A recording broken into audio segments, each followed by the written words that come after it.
Welcome again to the Leading Force with our own Mr. Yashpal Soi. So Yash ji, very interesting journey from Lahore to India to Utah, and then you come to the most challenging city in the world, of course exciting, New York. You came to New York in 1968. Yes, I did. And how was it like at that time? New York always had the energy, and it was kind of a magnet where you simply get attracted. And it is a place where you can get lost and you can become part of New York, although you are a stranger from Utah or from India. Here, people walk fast, people talk fast, and people think fast. And that's what Mayor Koch used to say. And I tell you, I felt that the words said by Mayor Koch were very true. And you can, in New York, for some reason, you can see the limitless sky. It's very inclusive by nature. It's very they accept anybody. It's very inclusive. The next year, you feel you are a New Yorker. Right. And people are very easy to talk to. And nobody laughs at your funny names from China or India or anybody. People just accept you as you are. They don't make fun of your accent because everybody has an accent in New York. And it's beautiful. It's a very free atmosphere, environment in New York, and I felt at home. Yeah, very, very good observation that New York City, of course, is very multicultural, and all kinds of immigrants have come here and they're making it. So they're very inclusive, as you said, and tolerant of, like you said, names or language or accent or food habits. Yeah. Very interesting, and you were on top of that a very high-level professional. What was the life about? Who were you working with? I came here and actually one of the agencies, the headhunters, because in those days the engineers were very few. There was a big gap there between the projects and the engineers they needed. So once you tell them you're an engineer, the guy will get after you, and the same, I talked to the guy, and in the same afternoon I had a meeting, an interview, right on 79 Madison Avenue. There was a company called Blauvelt Engineering. I went in. I was not really, actually I wanted to have a government job, but I went to this consultant, and he interviewed me, and he says, how much money do you want?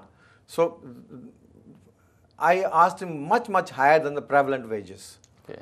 And he said, could you wait, young man, outside? I went outside, and he called my foreign student advisor, Dr. Thorpe, in Utah, and he came back. He says, your advisor, your professor has very high opinion about you, but we cannot afford what you're asking for. Can you take a little less?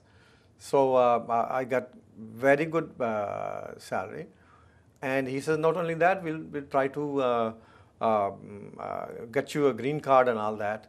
And I think I was hired without a green card, and that was the nature of the game at that time. I think you are one lucky person. Yeah. So you got your job, you got salary as per your wish, and ready for a green card. But like you said, you always had a dream to go to the government job. Yes. Why? It's a noble profession because my dad was in the government, right? And I felt that the service to the people, to the community it serves, is higher than the money and everything. So that was the reason.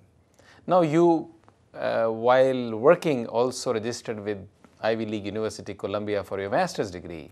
And then you took on a big challenge of this project that you've been talking about, you know, the huge project with the Department of Environmental Sciences. Yeah, you know, like I mentioned to you that I wanted to work for the government, and I got the golden opportunity. I went for a project meeting with the Commissioner of Department of Environmental Protection, and he says, Mr. Soi, would you like to join City of New York? Well, I said, yes, but you know, I don't have a green card. He says, no problem. And he said, when would you like to join? I said, you know, within a month or so. He said, well, how about a Monday? It was a Friday. So I got what is called rapid referral.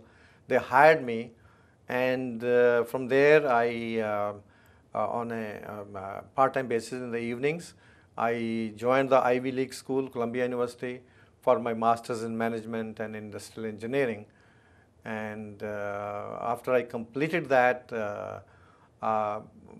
again, the Department of Environmental Protection Commissioner asked me if I want to take up a huge challenge. And the challenge was to basically achieve the secondary treatment of water pollution control in the city of New York. And the city of New York had a consent decree, in other words, a court-ordered schedule by a federal judge, Judge Carter, and he told the mayor of city of New York that the penalty of not meeting this schedule will be $25,000 a day to the city of New York. Wow.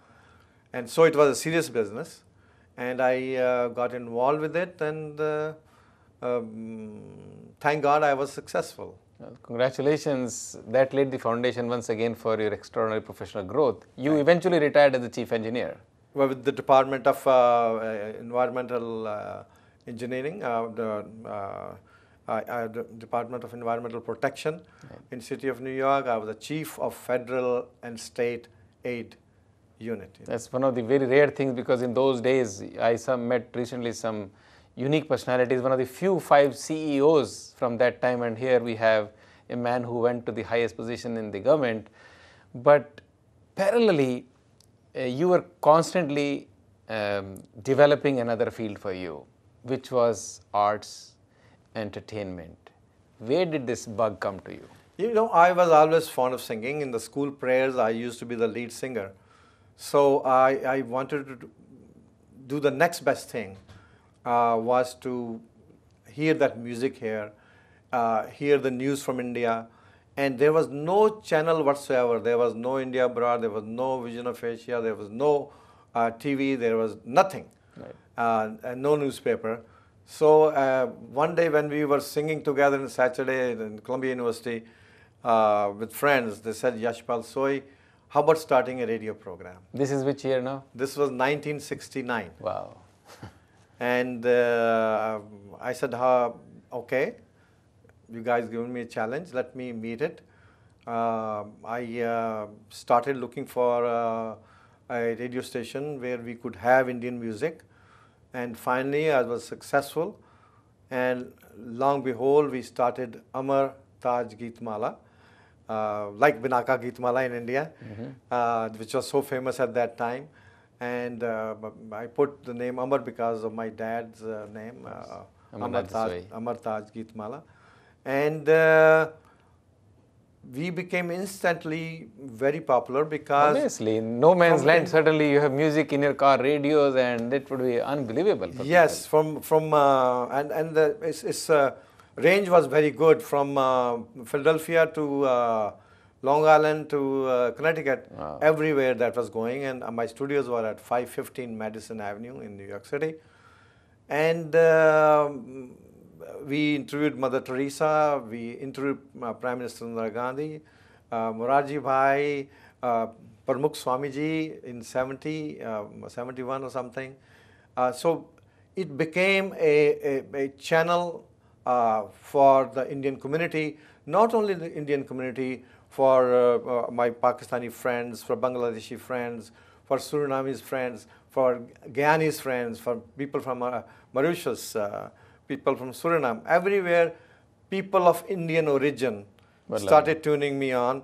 And in 1983, I still remember the New York Times interviewed me, and it was mentioned in that they quoted me as the cultural ambassador of India. I was about to tell you, because you seem to be becoming a cultural ambassador of India. Yeah. Now, from radio, you tasted the success, did it lay the foundation for your next step, because you went on to become the pioneer and entrepreneur into the concerts business, star concerts, celebrity concerts.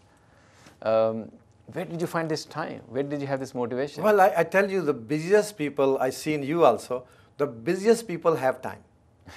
You know, that is the irony of it. Yeah. And since I mentioned to you that I was fond of singing, I used to worship Muhammad Rafi, and he was my idol. So the first thing when I went to India, I went to Mumbai at that time and met Muhammad Rafi Sahab and invited him to come to America. Wow. And in 72, we did a show there. 1972. 1972 was Rafi Sahab here. This probably was one of the first concerts in America. Yes. And I want to tell you another very interesting episode. Then in 73, the most beautiful actress at that time, Asha Parekh, and the greatest dancer of India, Gopi Krishna, they were here with 35 dancers. And they approached me.